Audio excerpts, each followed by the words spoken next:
दोस्तों आज हम देखेंगे एक सुपर साइंस फिक्शन मूवी जिसका नाम है फुल मेटल अल्केमिस्ट। मूवी की शुरुआत में शहर से दूर एक घर में एक औरत कपड़े सुखा रही होती है। दूसरी ओर दो भाई कुछ चीजों को एक जादुई चक्र में रखते हैं और वो चीजें मिलकर एक अलग ही रूप ले लेती है। इस जादुई चक्र को एल्केमी सर्कल कहते हैं और रूप बदलने की इस टेक्निक को ट्रांसम्यूटेशन कहते हैं। बड़े भाई का नाम एडवर्ड है और छोटे का नाम अल्फोंस है। वे दोनों भागकर अपनी माँ को अपना नया आविष्कार दिखाते हैं और वो बड़े प्यार से उन दोनों को गले लगाकर शाबाशी देती है और फिर बच्चे खेलने चले जाते हैं। लेकिन अचानक उनकी माँ नीचे गिरती है और किसी बीमारी के कारण मर जाती है। दोनों भाई अपनी माँ को जिंदा करने के लिए उन सारे तत्वों को इकट्ठा करते हैं जिनसे इंसान का शरीर बनता है और सारे तत्वों को वो एल्केमी सर्कल के बीच में रखकर मंत्र पढ़ते हैं। अब घर के अंदर बहुत सारी शक्तियाँ इकट्ठी होने लगती है और तब दोनों रियलाइज करते हैं कि कुछ बुरा होने वाला है। घर के अंदर शक्ति इतनी बढ़ जाती है कि घर ही टूटने लगता है और दोनों भाई एक के बाद एक करके हवा में उड़ने लगते हैं। और इस दुर्घटना में एडवर्ड अपना बायां पैर खो देता है और अल्फोंस अपना शरीर ही खो देता है। अब कई साल बाद रियोन नाम की सिटी में बड़ा भाई एडवर्ड एक प्रीस्ट को चेस कर रहा होता है। प्रीस्ट एक अल्केमिस्ट है जो एक तत्व को दूसरे तत्व में बदलने की कला जानता है। एडवर्ड एक मैजिकल रेड स्टोन के लिए उसको चेस कर रहा है जिसे फिलोसफर्स स्टोन भी कहा जाता है। उसे लगता है कि इस रेड स्टोन से वो अपनी माँ को जिंदा कर सकेगा। इतना ही नहीं, इस स्टोन की शक्ति से उसके भाई का शरीर भी मिल जाएगा और उसका टूटा हुआ पैर भी वापस आ जाएगा। पर पादरी एडवर्ड के रास्ते में ऊंचे ऊंचे पिलर्स खड़े कर देता है और वहाँ के पत्थरों को मॉन्स्टर से बदलकर एडवर्ड को अटैक करने का हुक्म देता है। लेकिन एडवर्ड इस सिटी का मेन अल्केमिस्ट है और वहाँ की चीजों को जोड़कर एक भाला बना देता है। फिर वो अपने वेपन से उन मॉन्स्टर्स को एक एक करके अटैक करता है और तब एक आदमी वहाँ आता है जो पूरी तरह से कवच में बंद है। वो भी मॉन्स्टर्स को अपने हाथों से मार डालता है। एक मॉन्स्टर के गिरने से उसका हेलमेट नीचे गिरता है और तब पता चलता है कि कवच खाली है। फिर दिखाते हैं कि एडवर्ड का एक हाथ लोहे का बना हुआ है और फिर पादरी रियलाइज करता है कि एडवर्ड एक साधारण अल्केमिस्ट नहीं है बल्कि फुल मेटल अल्केमिस्ट है और ये सिटी का बहुत ही फेमस सोल्जर भी है। अब प्रीस्ट एडवर्ड को चेस करने लगता है और फिर एडवर्ड उसको अपने लोहे के हाथ से पंच करता है और इस तरह प्रीस्ट के हाथ से रेड स्टोन निकल जाता है। तभी वहाँ मिलिट्री के साथ कर्नल मुस्टैंग आकर दोनों को पकड़ लेता है। अब एडवर्ड चिल्लाता है कि मुझे रेड स्टोन दे दो, लेकिन मुस्टैंग रेड स्टोन को जलाकर राख कर देता है। मतलब ये रियल रेड स्टोन नहीं था। एडवर्ड बहुत ही मायूस होता है क्योंकि वो बहुत समय से इस फिलोसफर्स रेड स्टोन की तलाश कर रहा था। तब खाली कवच वहाँ पर आता है और उसको दिलासा देता है। दरअसल ये और कोई नहीं, एडवर्ड का छोटा भाई अल्फोंस है जिसकी बॉडी कई साल पहले खो गई थी। एडवर्ड ने अल्फोंसे की आत्मा को जिंदा रखने के लिए अपना दायां हाथ काट दिया था और अल्फोंसे की आत्मा को एक खाली कवच में रख दिया। अब इसी बीच प्रीस्ट बचकर भाग जाता है। मुस्टैंग एडवर्ड को हेडक्वार्टर्स लेके जाता है और अल्फोंसे से कहता है कि इस जगह को साफ करवा दो। तभी एक बिल्डिंग से 3 स्पाइस इनकी फाइट को ध्यान से देख रहे होते हैं। अब मिलिट्री हेडक्वार्टर्स में मुस्टैंग एडवर्ड को समझाता है कि फिलोसफर्स स्टोन नाम की कोई चीज ही नहीं है, पर एडवर्ड नहीं मानता और कहता है तुम्हें उस स्टोन की शक्ति का अंदाजा ही नहीं है, इसलिए तुम ऐसा कह रहे हो। लेकिन मुस्टैंग कहता है कि एडवर्ड वो स्टोन सिर्फ एक एम्पलीफायर का काम करता है, उससे तुम इंसानों को जिंदा नहीं कर सकते और ना ही उनके टूटे हुए पार्ट्स को जोड़ सकते हो। एडवर्ड उस स्पेशल स्टोन से अल्फोंसे की बॉडी को और अपने हाथ को वापस पाना चाहता है। तभी वहाँ पर कैप्टन ह्यूज और जनरल हकुरो आते हैं और फिर हकुरो एडवर्ड से कहता है कि मैंने फुल मेटल अल्केमिस्ट की बहुत तारीफ सुनी थी, लेकिन आज ही तुमसे मिल पाया हूँ। मैं अल्फोंसे से भी मिलना चाहता हूँ। फिर ह्यूज एडवर्ड को एडवाइस देता है कि तुम्हें मुस्टैंग की बात माननी चाहिए और वो ये भी बताता है कि उसे हाई कमांड ने यहाँ भेजा है क्योंकि इस मिलिट्री बेस में अजीब घटनाएं घट रही है। तब वहाँ एडवर्ड की बचपन की दोस्त विंडी आती है और आते ही वो एडवर्ड कहाँ देखती है और कहती है अब मुझे इसे रिपेयर करना होगा। अब दिखाते हैं कि वहाँ प्रीस्ट उन 3 स्पाइस से मिलता है। ये चारों एक ही गैंग के मेंबर हैं। प्रीस्ट उनको डांटता है कि तुमने मुझे नकली रेड स्टोन दे दिया था। उनमें से एक मेंबर जिसका नाम लस्ट है वो कहती है अगर तुम विश्वास करते हो कि ऐसा कोई जादुई फिलोसफर्स स्टोन है तो वो अंधविश्वास है। तब उस गैंग की दूसरी मेंबर जिसका नाम एनवी है वो प्रीस्ट का रूप ले लेती है। अब लस्ट अपना हाथ बढ़ाती है और नुकीली उंगलियों से असली प्रीस्ट को मार देती है। तब गैंग का तीसरा आदमी जिसका नाम ग्लूटनी है वो प्रीस्ट की लाश को निकल जाता है। अब रात को एडवर्ड अपनी पुरानी जिंदगी के बारे में सपना देखता है। उससे वो घटना याद आती है जब पहली बार उसने अल्केमी के द्वारा अपनी माँ को जिंदा करना चाहा था। फिर वो एक ऐसी डायमेंशन में पहुंच जाता है जहाँ उसके सामने गेट ऑफ ट्रूथ है। इसी गेट के अंदर यूनिवर्स की सारी नॉलेज बसी हुई है। फिर वो एक रूप देखता है जो खुद को भगवान बताता है और गेट ऑफ ट्रूथ को खोल देता है। अब अंदर से कई हाथ आकर उसको अंदर खींच लेते हैं। उससे यूनिवर्स की सारी सच्चाइयाँ दिखाई देने लगती है और बहुत दूर पर उसकी माँ भी दिखाई देती है। वो अपनी माँ की ओर हाथ बढ़ाता है लेकिन अचानक वो खुद को गेट ऑफ ट्रूथ के बाहर पाता है। लेकिन अब उसे एल्केमी की सारी नॉलेज मिल गई है और अब वो ह्यूमन ट्रांसम्यूटेशन के बारे में बहुत कुछ जान चुका है। लेकिन अचानक उसका पैर गायब होने लगता है और तब भगवान उसको बताता है कि इस दुनिया में कुछ पाने के लिए कुछ तो खोना ही पड़ता है। फिर वो खुद को अपने घर में पाता है और उसका एक पैर नहीं होता। लगता है उसके भाई अल्फोंसो को भी गेट ऑफ ट्रूथ के अंदर ले जाया गया है। अब एडवर्ड वहाँ एल्केमी सर्कल को देखता है तो बिल्कुल ही चौंक जाता है। अपने एल्केमी से वो अपनी माँ को वापस लाना चाहता था, लेकिन यहाँ माँ की जगह एक मॉन्स्टर का रूप होता है। वो अल्फोंसो के कवच गिरा देता है और चिल्लाता है कि मुझे मेरा भाई वापस दो। ये कहकर वो फिर से ट्रांसम्यूटेशन करने लगता है। भगवान कहता है तुम बेवकूफ हो जो फिर से यहाँ चले आए।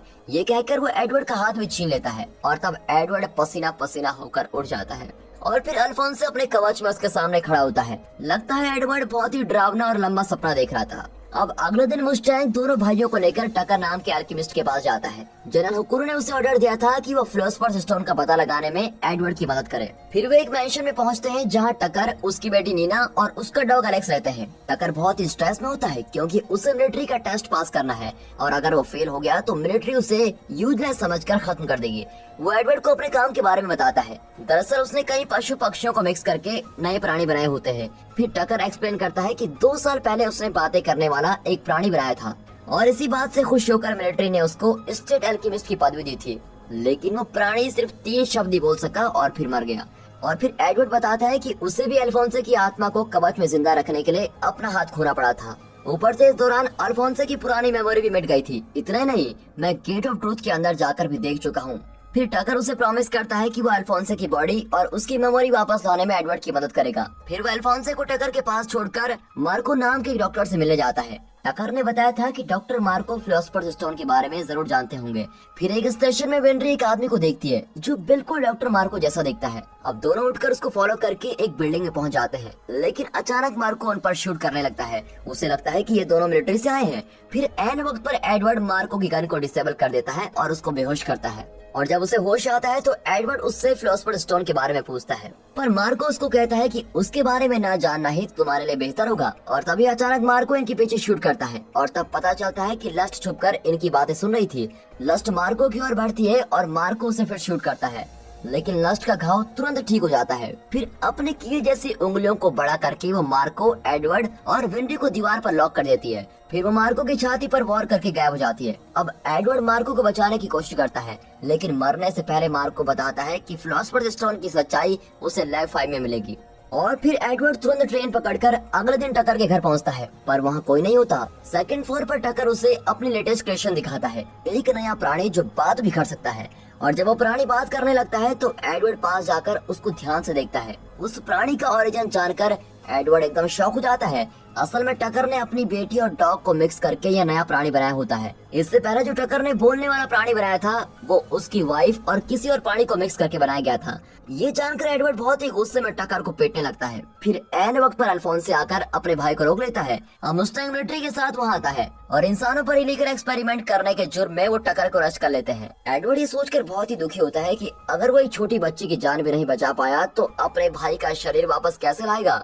अब अगले 3 दिन वो लाइब्रेरी में बिताता है और लैब 5 की लोकेशन जानने की कोशिश करता है।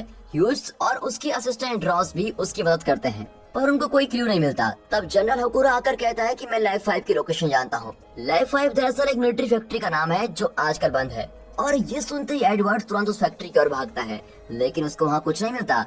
दूसरी ओर ह्यूज मैप पर ये देखता है कि लैब 1 से लेकर लैब 4 तक एक पैटर्न की तरह बने हैं जो दिखने में ट्रांसम्यूटेशन सर्कल की तरह लगते हैं और इसी सर्कल के बीच पूरी सिटी बनी हुई है। उस पैटर्न को पूरा करके ह्यूज से पता लगा लेता है कि lab 5 prisoner of war camp में है। और तभी एक आवाज सुनकर वो मुड़ता है तो वहाँ लस्ट खड़ी होती है और उसकी छाती का टैटू देखकर ह्यूज जान जाता है कि ये नॉर्मल इंसान नहीं है, बल्कि इसे अल्केमी के द्वारा आर्टिफिशियली क्रिएट किया गया है। और अब लस्ट उसको मारने की कोशिश करती है, लेकिन ऐन वक्त पर ह्यूज बच निकलता है। फिर वो तुरंत जाकर जनरल हुकुरो को फोन करता है और जब वो मुड़ता है तो मुस्टैंग उस पर गन तान कर खड़ा होता है। ह्यूज उसको अटैक करने ही लगता है, लेकिन तब वो ह्यूज की पत्नी का रूप ले लेता है और ये देखकर ह्यूज रुक जाता है, लेकिन खूनी उसको शूट करके फिर मुस्टैंग का रूप ले लेता है और वहाँ से चला जाता है। पर मरने से पहले ह्यूज जनरल हुकुरो को लैब 5 की लोकेशन बता देता है। अब फैक्ट्री में कुछ न पाकर एडवर्ड बाहर जाता है, लेकिन मिलिट्री उसको अरेस्ट करके एक रूम में बंद कर देती है। वहाँ लेफ्टिनेंट हॉकाई उसको बताती है कि मिलिट्री मुस्टैंग की तलाश में है, क्योंकि लोगों ने उसे ह्यूज का खून करते हुए देखा था और इसी सिलसिले में इन दोनों को भी अरेस्ट किया गया है। ऊपर से वो पागल साइंटिस्ट टकर भी बच निकला है, लेकिन ये दोनों गार्ड्स को चकमा देकर वहाँ से बच जाते हैं। हॉकाई उसको बताती है कि मुस्टैंग को लैब 5 का पता चल गया है और वो वहीं जा रहा है। फिर एडवर्ड वहाँ पहुँचकर देखता है कि वहाँ मुस्टैंग के साथ रोज और मिलिट्री के दूसरे लोग भी खड़े हैं। मुस्टैंग एक चुटकी बजाकर रोज को जला देता है और कहता है शौक होने की जरूरत नहीं है, उसे कुछ नहीं होगा। तब रोज का जलता हुआ शरीर हिलने लगता है और वो भी बिना किसी डैमेज के नॉर्मल हो जाती है और तब दिखाते हैं कि वो रोज नहीं एनवी है। तब लस्ट और ग्लूटनी भी वहाँ आते हैं और लस्ट ग्लूटनी से कहती है कि मिलिट्री को तुम संभालो। वो तुरंत एक बड़ा मुंह बन जाता है और मिलिट्री को भगाता है। अब लस्ट अपनी लंबी और नुकीली उंगलियां मुस्टैंग पर छोड़ती है और वो गिर जाता है। एडवर्ड लस्ट को चेस करके एक हॉल में पहुंचता है जहां बहुत ही बड़ा ट्रांसम्यूटेशन सर्कल बना है और तब टकर उस पर गन तान कर खड़ा होता है और कहता है अगर आगे आए तो अल्फोंसे और वेंडी को मार डालूंगा। और फिर वो फिलोसफर स्टोन निकाल कर दिखाता है और कहता है कि मिलिट्री यहाँ के वॉर प्रिजनर्स की जान लेकर इन स्टोन्स को प्रोड्यूस कर रही है। इतना ही नहीं, डॉक्टर मार्को की टीम भी मिलिट्री के लिए यही काम कर रही है और अगर तुम अपने भाई का शरीर वापस चाहते हो तो तुम्हें दूसरे इंसान की बलि चढ़ानी होगी। इतने में लस्ट टकर को अटैक करके मार डालती है, क्योंकि टकर उनके सारे सीक्रेट्स बताया जा रहा था। तब जनरल हकुरो भी आता है और लगता है ये भी लस्ट के साथ ही काम करता है, लेकिन अब वो लस्ट का साथ नहीं देना चाहता और वहाँ के स्टोन्स को यूज करके वो लाखों इंसानों को क्रिएट करता है और इनकी एक आर्मी बनाकर वो इस देश में राज करना चाहता है। इन पत्थरों के इंसानों में वो रेड स्टोन को इंजेक्ट करता है और उनमें जान आ जाती है। अब जनरल हकुरो बहुत ही खुश होता है और अपनी आर्मी को देखने उनके पास जाता है, लेकिन वे इंसान नहीं मास्टर हैं और वे उसको अटैक करके मार डालते हैं। फिर मुस्टैंग उन मास्टर्स को आग से अटैक करता है। फिर वो एडवर्ड को बताता है कि इन मास्टर्स के सर पर अटैक करो तभी ये मरेंगे। ये कहकर वो लस्ट की टीम को चेस करने लगता है और तभी अल्फोंसे हिलने लगता है। एडवर्ड मास्टर से लड़ रहा होता है, तब पता चलता है कि अल्फोंसे के कवच के अंदर वेंडी छुपी हुई है।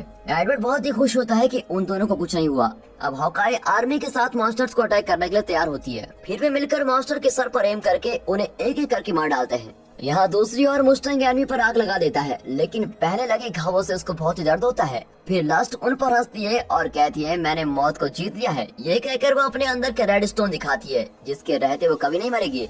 फिर वो मुस्टैंग को अटैक करती है, लेकिन एडवर्ड अपनी एल्केमी से पत्थर की ऊंची दीवारें खड़ी कर देता है और मुस्टैंग को बचा लेता है। तब एडवर्ड को पता चलता है कि एनवी पहले की तरह अपने रूप को नहीं बदल पा रही है और उसे बचाने के लिए लास्ट लंबे चौड़े डायलॉग बोलकर इनको डाइवर्ट कर रही है। अब एडवर्ड मौके का फायदा उठाकर एनवी पर फिर से आग लगाता है और इस बार वो जलकर हमेशा के लिए राख हो जाती है। लस्ट एडवर्ड को अटैक करती है, लेकिन इस बार एक पत्थर की दीवार उठती है और उसकी नुकीली उंगलियां कट जाती हैं। एक्चुअली गेट ऑफ ट्रूथ में जाकर अल्फोंसे की मेमोरी लौट आई थी और उसी ने एल्केमी की शक्ति से ये दीवार खड़ी की थी। अब मुस्टैंग लस्ट पर लगातार आग छोड़ता है और उसकी छाती से फिलोसफर स्टोन निकाल लेता है। अब लस्ट जलकर राख हो जाती है और अपने साथियों को मरता देख ग्लूटनी सोल्जर से छुप जाता है और अब मुस्टैंग एडवर्ड को असली रेड स्टोन दे देता है ताकि वो अपने भाई का रूप लौटा सके और अपने हाथ पैर भी ठीक कर सके। अब उस स्टोन की मदद से एडवर्ड गेट ऑफ ट्रूथ को देख पाता है, लेकिन वो देखता है कि अल्फोंसे के लिए उसे एक औरत का शरीर दिया गया है। भगवान आकर कहता है कि अपने भाई के लिए ये शरीर ले जाओ और ये रेड स्टोन मुझे दे दो, लेकिन लास्ट मोमेंट में एडवर्ड स्टोन देने से मना कर देता है, क्योंकि वो अपने भाई के खातिर किसी और की जान से खेलना नहीं चाहता। वो चिल्लाता है कि अल्फोंसे मैं तुम्हें लेने फिर यहाँ आऊंगा।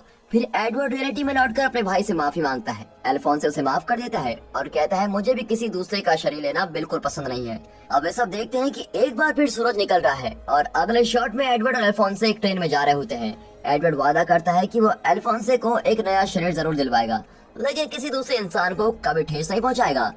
और इसी तलाश में ये दोनों अपने फ्यूचर की ओर बढ़ते हैं। और दोस्तों इसी के साथ ये मूवी यहाँ पर खत्म होती है।